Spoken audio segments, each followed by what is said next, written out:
Дорогие друзья, добрый день. Это школа жизни пациента, перенесшего ковид, с Павлом Андреевичем Воробьевым. Павел Андреевич, здравствуйте. Добрый день. Сегодня мы с вами поговорим об одном из самых частых осложнений после ковида. Это одышка, ну и, наверное, кашель. Я проанализировала, что касается одышки, некоторое количество формулировок, которые описывают люди, представляя свои ощущения врачу или доктору Гуглу, к которому они часто обращаются в интернете. Как справиться с нехваткой воздуха? Почему я не могу полностью вздохнуть? Одышка даже при минимальной нагрузке. Одышка при минимальных выполнениях домашних процедур, таких как мытье посуды, полов и так далее. Боль на вдохе, боль со спазмом, нехватка воздуха при ходьбе, одышка даже при отсутствии физической нагрузки, иногда даже в покое. Вот такие вот жалобы испытывают люди длительно, и как вы это прокомментируете? Мне очень нравится, всегда они говорят «отдышка». Отдышка, совершенно верно. Вот, но русский язык, он велик. Вы не упомянули про кашель, и вы не упомянули про ощущение комка в глотке, в горле, затекание, ощущение затекания какой-то слизи и так далее. Тоже очень многие про это говорят. На самом деле это все носит в основном фантомный характер. То есть на самом деле нет никакой органической патологии, которую можно было бы объяснить тем, что там чувствует человек. Что я имею в виду? Например, вот чувство неполного вдоха. Да? Мы это называем саккодированное дыхание, как аккорды, да? Но обычно это относится к агональным состояниям. Когда человек умирает, вот говорят, что у него саккодированное дыхание. А мы его видим сейчас у больных с ковидом. Сплошь и рядом. Сплошь и рядом, да. Что они вот так вот дышат как-то неровно, понимаете? То есть нету ровного дыхания, как у обычного человека. Второе, что заметили наши врачи, на что я не обратил внимания, но мы просто, может быть, не спрашивали это, а врачи, сейчас мы стали спрашивать, обратили внимание на урежение частоты дыхания. Не на учащение, не на одышку, а наоборот на гиподыхание. То есть это ниже 22 До каких 22? Дыханий в минуту? 6-7. 6-7. Да. Ну, 22 это же норма, то есть 22 ниже 22 нет, 22 это... это много, вообще-то говоря, вообще это 16 обычно, 16-18. Да. Ну, 20 там, 22. В пределах 22, да, да? ну, просто мы говорим про одышку. Про верхнюю, да. Верхняя планка, а здесь в 2 раза меньше нормы. То есть урежение дыхания. Да. И речь идет о том, что это нарушение регуляции дыхания. Наше дыхание все-таки осуществляется системой нервной. Точно мы не знаем, какой. То есть точно не отсюда она идет. Скорее всего, речь не идет даже о том, что это вегетативная нервная система, что это симпатическая, парасимпатическая, потому что это слишком много и долго. Я напомню, что у нас с вами дыхание осуществляется животом, да? Диафрагмой. Межреберными всякими промежутками. При этом у нас с вами закрывается и открывается что-то в глотке. Суживается, расширяется бронхи и всякие, значит, там эти голосовые щели. Да? Это же все очень сложная рефлекторная регуляция. Нервная регуляция. Это не просто так. И поэтому вот эти все ощущения, про которые я начал говорить, как раз про стекание слизи, людей это мучает. Они говорят, у нас вот течет слизь и все. Я говорю, у вас нет слизи. Ну как же, она же течет. Но ее там нет. Ощущение. Ощущение – это вот нарушение нервной регуляции.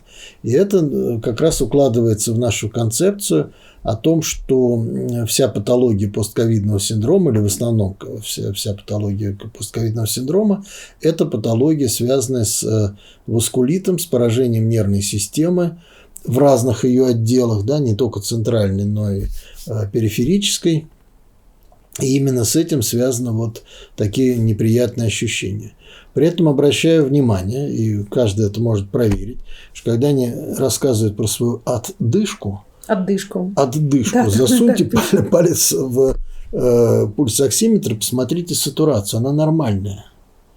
То есть это никакого отношения к одышке не имеет. Это ощущение одышки, ощущение нехватки воздуха. а не истинная нехватка воздуха. Потому что если у вас одышка, вы засунете палец в сатурацию, посмотрите, она будет низкая. У вас не хватает кислорода, да? А здесь этого нет. И вот то, что вы зачитывали, там связь с нагрузкой, как правило, этого нет, наоборот. Это чаще происходит, когда нет нагрузки. Человек в покое вдруг начинает задыхаться. Тоже такое пишет, да. Да, и они начинают говорить, их, естественно, это вовлекает в паническое состояние. Они говорят, Конечно. паническая атака, ну, понятно, если человеку не хватает воздуха, он сидит, ртом ловит и ничего понять не может. Вот. И, конечно, это все поражение нервной системы. То есть это не тот кашель, который появляется в результате пневмонии и одышка, ассоциированная с кашлем? Нет? Абсолютно ничего общего не имеет. Значит, пневмонии, ну, я напомню, что при остром ковиде никакой пневмонии нет. Есть вирусное поражение, то непонятно теперь уже вирусное оно или аутоиммунное, или это вообще все васкулит какой-то, тромбоваскулит. Значит, мы сегодня лечим такие вот кашли совершенно другими препаратами. Никогда не даем откашливающих, никогда не даем препараты для улучшения отхождения мокроты, потому что просто нет. А мы даем бутамират, который блокирует кашлевой рефлекс. Это какие препараты? Бутамират. Бутамират. Да.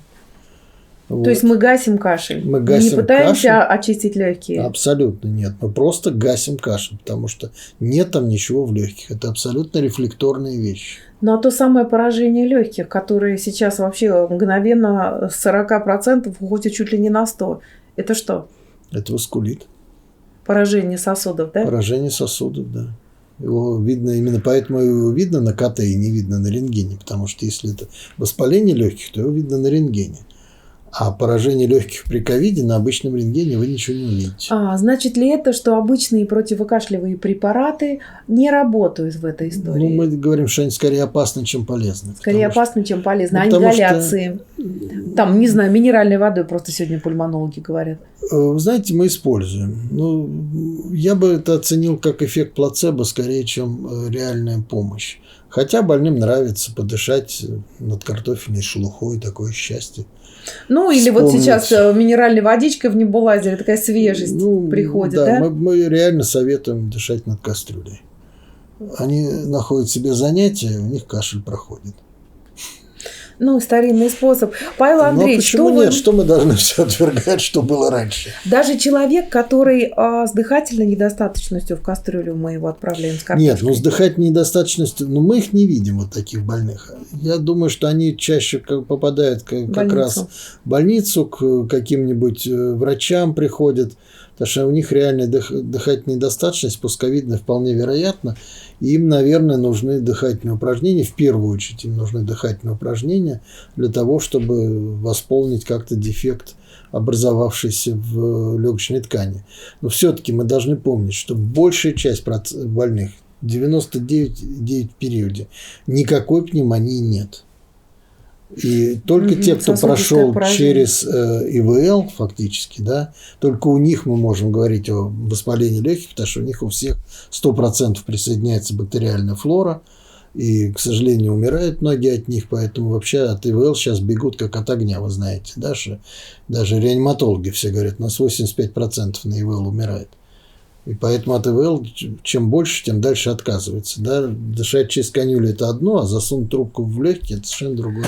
Павел Андреевич, что вы думаете по поводу… Сейчас все доступнее становится кислородотерапия дома. То есть люди, которые даже выписываются из больницы и испытывают трудности с дыханиями, предпочитают взять в аренду такие препараты. Аппараты. Аппараты, да. Аппараты и попытаться справиться с этим дома. Не помогает. Потому что дома не умеют? Нет, просто не помогает. Сейчас как раз разговор пошел о гипобарической оксигенации. Вы все, наверное, слышали, и вы наверняка знаете, гипербарическая оксигенация. Это была такая фишка в советское время, когда вас клали в камеру, повышали давление кислорода, и вы всеми порами впитывали кислород. Так вот, сейчас на постковидном синдроме речь идет о применении гипобарической оксигенации. То есть вас помещают в камеру и уменьшает количество кислорода. Почему? Работает. Работает. Да. Я еще напомню, был метод Бутейко. и метод Стрельниковой. Наверное, слышали такие? Ну да, гимнастику слышала. Ну, такие варианты гимнастики дыхательной. Ну, те, кто занимается доказательной медициной, они сразу говорят: ха-ха-ха-ха. Я очень осторожно отношусь к ха-ха-ха, понимаете? А гимнастика Стрельникова очень тяжела для многих пациентов. А они сразу же ее берут в интернете. Ведь они должны потихонечку выходить из... Это другое дело. Я еще раз говорю, я не готов обсуждать конкретные методики Стрельникова или конкретные методики Бутейко. Может быть, там завиральные идеи за этим стоят. Я не знаю, я не специалист. Но то, что любой приступ бронхиальной астмы я вам за 5 минут купирую, любой в реанимации, с помощью метода, грубо говоря, Бутейко, это я могу гарантировать, потому что опыт. Да? Потому что управляемое дыхание, когда вы расправляете слипшиеся бронхи на выдохе с помощью просто создания вот такого вот давления на выдохе, это работает. Послушайте, ну есть же приборы, они выпускаются во всем мире. У вас сопротивление на выдохе и специальные манки такие. Только это то же самое.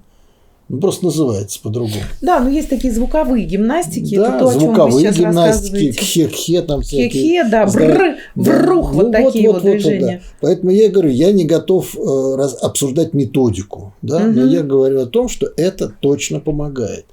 И может быть вот при таких затруднениях дыхания, связанных в том числе с патологией легких, наверное, это все нужно использовать широко. Спасибо большое, Павел Андреевич. А я немного от себя расскажу, что более 3000 пациентов прошло через группы онлайн-гимнастики по реабилитации ковидной. Это как раз пациенты, которые испытывали одышку и другие затруднения, связанные с дыханием или долго непроходящий кашель. И уже небольшие исследования, которые проведены ретроспективные, доказали эффективность дыхательной гимнастики, даже если вы занимаетесь онлайн. Тем более, если вы занимаетесь онлайн под руководством доктора настоящего. Павел Андреевич, ваши онлайн-консультации также были и до сих пор очень востребованы людьми. У нас большая нехватка врачей, невозможно записаться быстро на прием, а самое главное, врачи пока не понимают, что делать. Ну, вы знаете, мы считаем, что вообще за консультациями дистанционными огромное будущее. Это сейчас уже совершенно очевидно. Вы все время тут, так сказать, отправляете к доктору Гуглу. Куда отправляться любят 70% пациентов. Явно адептом доктора Гугла. Вот. Но на самом деле ведь все, ну не все, не все, но очень многие смотрят сначала в Гугле, а потом уже идут к доктору. Или наоборот, сходили к доктору, 70% пошли усомнились. Нет, все сначала в Гугле гуглят, а потом уже согласна, идут к доктору. Согласна, но доктор Гугл присутствует в жизни они каждого. даже сидя в этом самом очереди, в телефоне начинают гуглить, прежде чем зайдут к доктору. И говорят: доктор, а вот нету, значит... Да, у меня такой диагноз поставили. Вот. И это нужно понимать, что мы к этому идем. Вы можете сколько угодно говорить, это неправильно, это нехорошо и так далее, но мы точно совершенно уже к этому пришли. Да, это неизбежно. Это реальность нашего мира. Поэтому сегодня мы должны говорить о том, что мы должны брать под свою опеку, под профессиональную опеку вот эту систему дистанционной медицинской помощи. И она может быть самой разной. Вот вы говорите о том, что можно заниматься по значит, компьютеру лечебной гимнастикой. Просто по телефону, в группе, причем с такими же, как ты. А вы знаете, а мы оперируем. Не успела отреагировать. А жалко. То есть помогает, я ожидал. поддерживает. Но все-таки нет, да ничего подобного. Мы полностью всю предоперационную подготовку делаем дистанционно. Предоперационную верю. Человек приходит, его ждут у порога, берут его за руку, ложат его на стол, оперируют, выписывают и опять под нашу опеку дистанционно. Да, понимаете, то есть мы ведем, понимаю. это как это консьерж услуги теперь такие называются. Ну, не будем, дайте, Павел Андреевич, это слово использовать. Но давайте назовем это подготовка к операции и ведение в раннем послеоперационном периоде. Ну, как хотите. Это самые тревожные моменты. До операции человек умирает от страха, а в раннем послеоперационном он слаб. Послушайте, дело не в том, что он умирает от страха или нет. Мы ему создаем профессиональные, комфортные условия подготовки. Он не должен бегать по врачам, он не должен собирать справки. Он приходит, и везде ему все уже готово, потому что это идет предоплата, это идет гарантии, мы сопровождаем этого пациента. Вы же это все делаете с онкологическим. Что я вам рассказываю? Просто мы это сейчас стали с мы сейчас стали об этом говорить, да. Да, но мы же это все знаем, как делается. И это работает именно в отдаленном режиме, в дистанционном режиме. Когда вы не можете в обычном режиме, вы это не сделаете. Вы же не пойдете с больным вместе за руку, не поведете. А если вы списались с клиникой заранее, все решается. Павел Андреевич Воробьев, в общем, как и я, за то, чтобы дистанционные инструменты помощи пациенту были настольными. Они и так есть, у каждого есть практически смартфон. И если человек умеет... Наладонные теперь они. И если человек умеет пользоваться WhatsApp, а сегодня это умеют делать даже бабушки, он совершенно спокойно сможет воспользоваться дистанционной медициной. Главное найти правильного человека, который правильную организацию, правильных врачей, которые эту помощь ему окажут. Павел Андреевич, спасибо и до встречи в наших новых школах жизни пациента, перенесшего ковид.